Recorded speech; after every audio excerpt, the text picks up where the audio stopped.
the famine, this is how my people look. They're beautiful. That's really what he's saying. And they were pure on the inside, and they were pure out.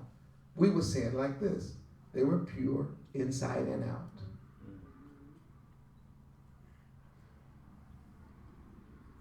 Where's the other picture? Where'd it go? It must be hidden behind this one. Is it behind this one? No, the other. Is it behind them? Oh, with the little boys. I don't know what happened. Tell me, and I can find it on the other screen. It's on the other screen? No, just tell me. It should be right behind it. I just lost two pictures. I wanted to show you something because this is a very important. There it is. All right, it moved up. Okay, I want to show you because I know our people, we're visual. So you heard the word sapphire and you heard the word ruby, but you didn't have a visual picture of it. Right. So I want to show you what he says my people are. My people, he says, were beautiful like rubies, polished sapphire.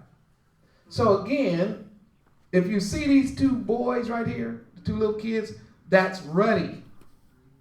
That's the picture. That's how we looked before the famine. And we were from this color, red, to this color, blue. Now, I know that sounds weird, but when you look at these stones, especially the sapphire, you will see that it ranges in color from very light to very dark. Now, this is not something I'm proud of, but when we were young, old folk used to tell a person, that person was so black they blue. Because, I don't know why they did it, but the truth of the matter is, when you start seeing dark people, they do start to take on sort of a blue hue. And I know if you're not an artist, you don't understand the way colors work, you might not understand this. But to make up those dark colors, you do bring in a blue hue. There's only three colors, primary colors. And that is red, yellow, and blue. So the more you add the darker color blue, the darker the skin becomes. So he says, my people were ruddy, and they were like sapphire. And I showed you this picture here of this beautiful young lady here. And I want to show you that they went from that to this. You see the plowman I put to shame? Do you see that landscape? What could you possibly do? And what could you possibly grow? Once the Most High, now it's clouds in the sky. That's one reason why I use this. Do you see the clouds in the sky? But yet the ground is parched dry. Because whoever said that is right on. You got the clouds, but the clouds have not released its water. And therefore you see a famine. The devastating nature of this drought is seen in everything that's living. First of all, as I mentioned before, the nobles are suffering. The servants, the children, the farmers, the wild animals, even the ground was cracked because the grass of the fields had died, and there were not any twigs upon which the wild asses could live. The husbandman felt most sensibly and immediately from it. The farmers were ashamed because the ground was what? Do you see that parched ground? That's the ground of a famine. Do you see the blackness of these legs?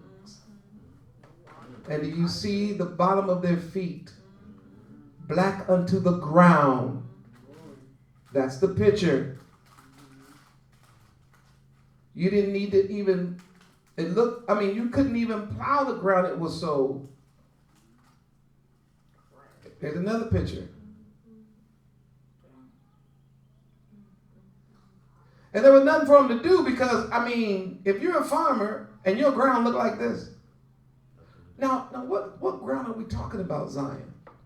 We're talking about the land of milk and honey. The land that was so fertile. Are y'all in this room with me still? That the Bible says that one bunch of grapes had to be carried by two men. And yet it is being parched dry, not by simply nature, but by Yah, turning his precious promised land into a wasteland, so he will remove his people from it. And they were idle. And he said the cattle died. Do you see that? No water, no grass. No grass, no food. Here you have a cow and her calf. Just like Jeremiah said. Dead. Even the wild beasts are affected. I had a question in here. I don't know if I'm bringing it up today, but I had a question here. What did they do? What did the cow do wrong? What did the deer do wrong? What did the donkey do wrong? But yet they got to suffer behind the Hebrews' iniquity and transgressions. It's worse than I thought. Man sins brings those judgments upon the earth which make even the inferior creatures suffer. And the prophet took notice of it, and that's why he pleaded to the Most High. Oh, I do have right here. Watch this. What did the hinds and the donkeys do? I cut this from an article I found. Speaking on this passage, I'm going to read it to you. This guy said, the hinds are pleasant creatures, lovely and loving, and particularly tender for their young. And yet such is the extremity of the case that, contrary to their instinct and nature, they leave their young, even when they are newly calved, and most need them, to seek for grass elsewhere. If they can find none, they abandon them. Why? Because they're not able to suckle them. He says, your sins, Israel, is so bad that even the most tender of all of my cattle, the hind, is just leaving the babies to die. And they're going to try to find grass, but if they don't find any, they're not going to come back because they know that coming back is a false hope. Because I won't have no milk anyway, the baby's going to die anyway. So even you've now got the animal world acting against nature. Y'all in the room? Amen. Amen. That's tragic. That's right. Because right now in our country, because of a famine of the word of Yah, our women who were known for their mother instinct. You do know we were brought over here, and our women were brought over here and put in the houses with the slave master because of her natural ability to nurture children and raise them up. And she would do it to her child as well as the slave owner's child, because in her mind she would say, it ain't the child's fault. Right. I wish I had time to deal with this, but I don't. It's not my sermon's about.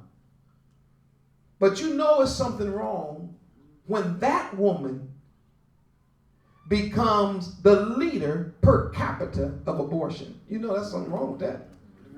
When the woman who didn't even want to see her slave master's child hurt will kill her own baby.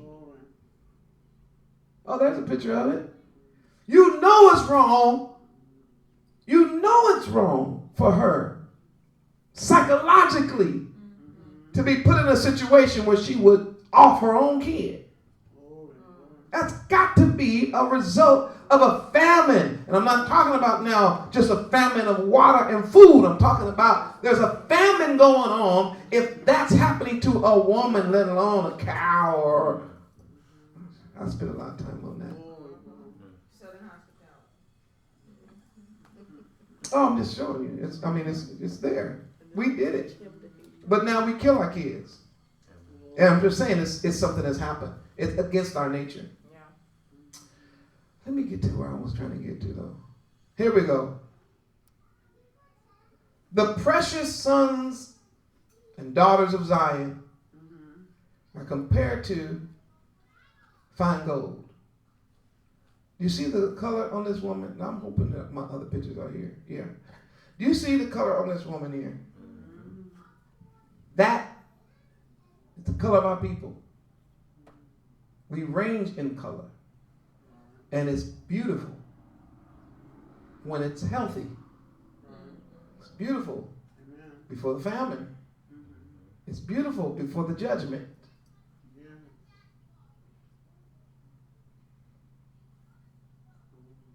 But after the punishment of my people, he said, it's greater than the sin, the punishment, greater because my people, let me just read it. For the punishment of the iniquity of the daughter of my people is greater than the punishment of the sin of Sodom, that it was overthrown as in a moment, and no hand stayed on her. In other words, nobody rescued my people when Yah sent the judgment upon them. This is Jeremiah speaking about the condition before and after. I read this verse. I'll show it to you again. It says, her Nazarites were purer than snow. They were whiter than milk. They were more ruddy in body than rubies. Their polishing was of sapphire. There again is the picture of the beautiful, healthy Israelite, Hebrew Israelite skin. Now watch this. Their vestige is blacker than coal. They are not known in the streets. Their skin cleaveth to their bones, and it is withered. Do you see on the right? Do you see the man right there? That is a Hebrew Israelite physique, healthy. Would you know him if he was that person? No. That's what Jeremiah is saying in his message. We're used to seeing this fella here as the Hebrews. But Yah has brought him down to this. Didn't I read it where it says, just like a stick, like bones, like a stick. This is who we were. We sinned and listened to the voices of these false preachers and prophets and ended up like this. Y'all see it, don't you?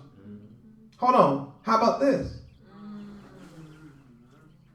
We go from her to her.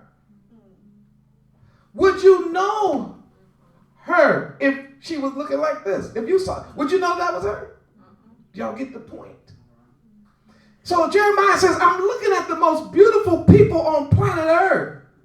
Skin like rubies and sapphire and ruddy, beautiful.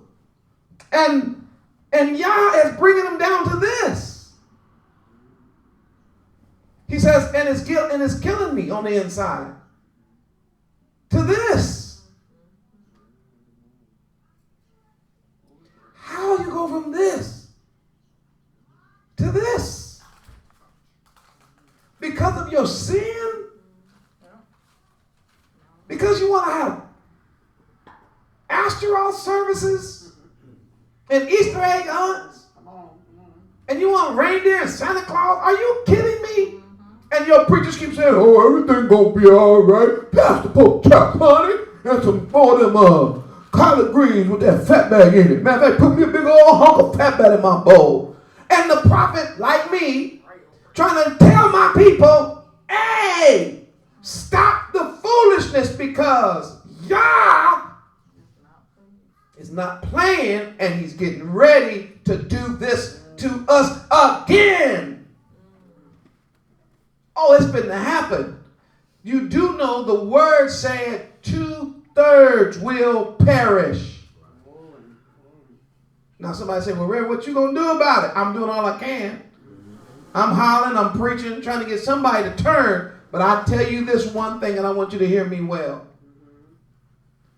I don't even come close to no Jeremiah, let alone Moses and Samuel. And Yah said, I don't care if Moses and Samuel stood here. They would not change my mind on what I'm going to do. So guess what? I can plead for Israel all day long. I'm not changing the fact that 2/3 I'm going to die just like this. I'm not changing. Marv, I don't care how much you preach. Yoshiyahu, I don't care how much you teach, how much you share. The truth of the matter is, this is getting ready to happen to my people. The only hope is to leave the wickedness of Babylon and hook up with the true children of Israel, bloodline and by faith in the Hamashiach. How about this picture? Can you see us going from this to this? Because that's what Jeremiah's looking at. He's looking, you see this poor child with no, look at that. Look at them. Here you got the wealthiest, most prosperous people living in the Holy Land, flowing with milk and honey in houses they didn't build, vineyards they did not plant, winning wars they don't even really got to fight. And absolutely beautiful. Don't let nobody tell you that we've always looked like the picture on this side. No, baby. This is what we look like. This is why the whole world was envious of us. And it was because of our unrighteousness that we ended up like that. How about this? Would you know this person if they look like this? Look at that. Would you want to meet this fella in battle?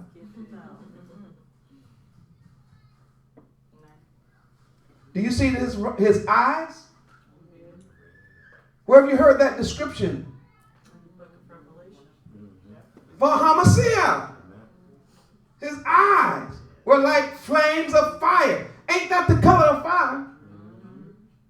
Would you like to meet this fella in a one-on-one combat? No, but you can meet this one. It's just sad. And the reason I showed you those pictures, Zion, is because we're going to look at this when I get over to the other chapter. But I wanted you to see what the Most High was really, I wanted you to see that the judgment was inevitable. I wanted you to see that we're getting ready to get taken back to this. And, I don't fool around with no politics because I could care less. But if Trump get in, this is going to happen faster than you. Do you know what he done said? He said, every Mexican that's here got to go home. They ain't got some papers. And they going to build a fence taller than a skyscraper. Y'all going to pay for it. Every Negro finna get off of the tit of the government. That's really what he want to say. I can say it. Because they ain't doing nothing but dragging us down. Every Muslim, you going to get your walking papers. You're going back home unless you one nation under God for America. Oh, I wish I'd tell y'all the truth. Oh, it's going to be a bad day because whenever you get a racist, bigoted, prideful, billionaire, clean out of control. I'm talking about completely out of control. About to become the president. Now, I'm not saying he will. I ain't no prophet. I could care less. I told you but whether he get in or hit, it don't even matter. Because the judgment that Yah has already spoke about coming down to the Hebrews in the last days, it's coming regardless. But what I want you to see here is the situation amongst our people. A once beautiful people. It's hard for us to imagine in this room that we could go from this to that. It's hard. But unfortunately, for me, y'all already showed it to me. I've already seen it. It's going to happen. And when they see me on my knees, oh, Master, please say, no. You better get up. You wasting prayers. You wasting tears. You need to start speaking to the individual. Right.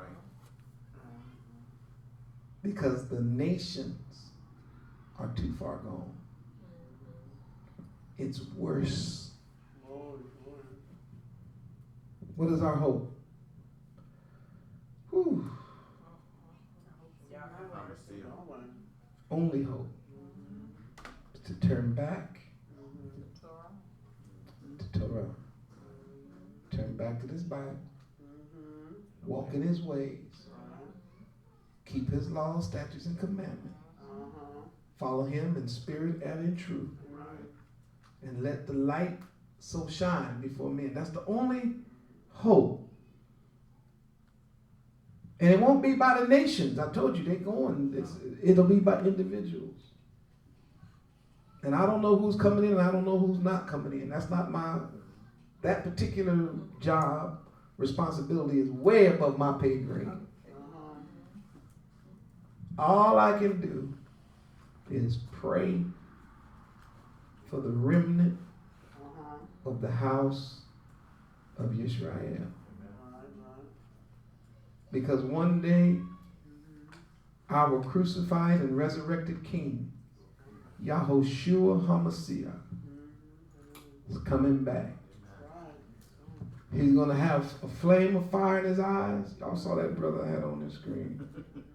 He's going to have a flame of fire. And guess what he's going to be thinking about? How you treated his people. He's coming back to avenge every single person that has ever mistreated even the least of his children. And I know this is going to be rough, especially for y'all fresh out of Christianity. He's going to kill them all. Is he going to kill them all? That's what he said. He's going to kill them all. He is even going to kill some Hebrews who were evil to other Hebrews that were his children.